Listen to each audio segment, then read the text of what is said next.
High blood pressure کے عالمی دن کے موقع پر حیدرآباد میں سیمینار اور آگاہی واک کا اہتمام کیا گیا، جبکہ عالمی دن کے حوالے سے کیک بھی کاٹا گیا۔ پوری دنیا میں ہائی بلڈ پریشر کے حوالے سے آگاہی کا عالمی دن منایا گیا۔ حیدرآباد لطیف آباد کے سرکاری شاہ بٹائی ہسپتال میں اس دن کے حوالے سے آگاہی واک نکالی گئی۔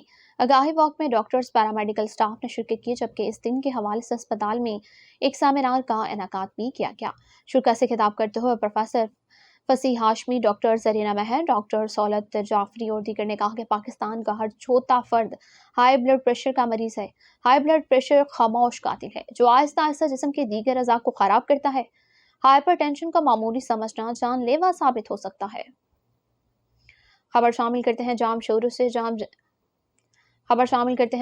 سے جہاں جام شورو میں سندھ یونیورسٹی کے ہاسٹلز میں دو طلبہ گروپوں کے درمیان کشیدگی شدت اختیار کر گئی، جہاں تصادم کے دوران فائرنگ، لاٹھیوں، سریوں اور اینٹوں کا آزادانہ استعمال کیا گیا۔ واقعے میں 10 سے زائد طلبہ زخمی، جبکہ فائرنگ لگنے سے وکرم کمار اور اظہر شاہ شدید زخمی ہو گئے، جنہیں فوری طور پر لیاقت یونیورسٹی ہسپتال منتقل کیا گیا۔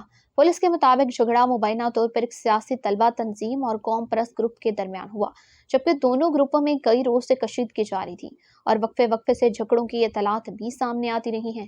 واقعے کے بعد یونیورسٹی ہاسٹل میں خوف و ہراس پھیل گیا، جبکہ صورتحال پر قابو پانے کے لیے پولیس کی بھاری نفری طلب کر لی گئی ہے۔